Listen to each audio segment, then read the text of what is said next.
Okay, 11th class. Now we are discussing here for loop. How can we use this for loop here? For loop is generally used for the iterative statement. So you can say to traverse a sequence here. Sequence, that means list, tuple, string, whatever we can use here. Any sequence we were discussing in the data types chapter there. So here I am taking a sequence, a list here, which has a 4 elements here, 1 2 3 4 4 elements here. So here for loop we are using for I in sequence. So I would have the first element reference here, print I, so it would print here 1. Now the next time it will go again, it would be incremented by default. So i's value is 2 here, and the second place element is 2, so it would print here 2. Now the third time is 3, now the fourth time is 4, and of course if the fifth time sequence is completed here, there is not any element, so it would be terminated from the loop automatically. Now the next example of for loop, how can we use with range function. So range function we will include here for I in range 5 we are passing as the maximum limit. As we have discussed in the earlier video, range function will take here values from 0 to 4 again. So i's first value would be 0, so print I would be 0 printed here. Next time i's value is 1, so it would print here 1. Next time is 2, 3 and 4. So all these 5 elements would be printed. At the time of i's value get 5 value, so it is completely okay here, because all the elements we were traversed completely. So here is exceeding the limit, so it would terminate from the loop automatically here. Now we are having here jump statements.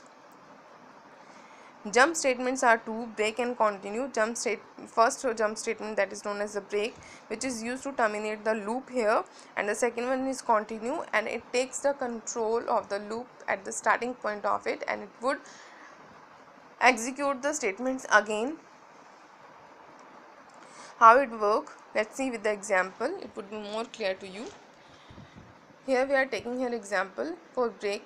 For I in sequence, again we are using here for loop. Sequence is what we were taking in the back example here. If I is equal to 2, break. So when this i's value would be equal to 2, it would be break. So finally it would come out of the loop here. See the indentation, these all statements are inside the for loop, so the pointer or execution would be out of this loop here. So this print statement just has to be written in the same indent of this for loop here, so it would print here break. So how can it run? Let's see. First time i's value is 1, here is checking for the condition is not true, so break statement will not be executed. Print statement would be executed. The first time answer would be blue, be printed here. Now the next time i's value is 2, now this time value is true here, that means condition is true. Now the break statement would be executed, and the next time break, this statement would be printed here like in this way. So the output would be this. At this time what would happen here in continue, for I in sequence here, i's value is 1 first time i's value is 1, so condition is not true, continue will not be executed. Print here loop, here loop will be printed here. Next time i's value is 2 again, so condition is true, this continue would be executed, and it would come here further. For i's value is 3, again it would check here, again it would be false, so loop would be printed here, Now the next time i's value is 4, again condition is not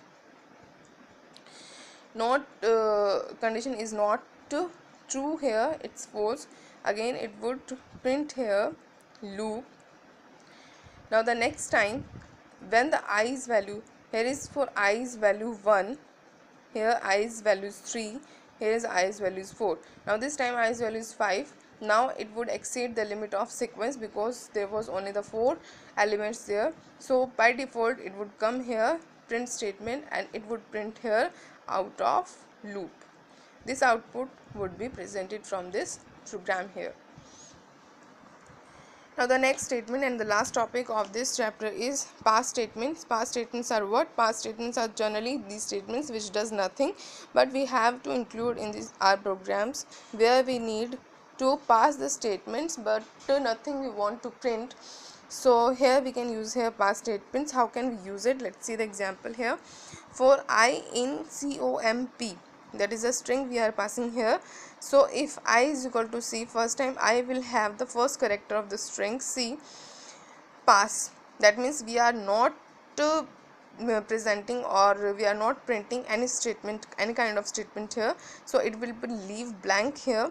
Next time, because for loop we are using here, now I will get the next time as O. So again it would check for the condition is false, the else part would be executed here, print I, so it would print here O.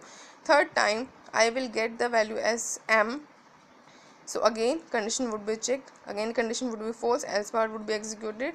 Now print I and I has here character is M, it would be printed next time as the P.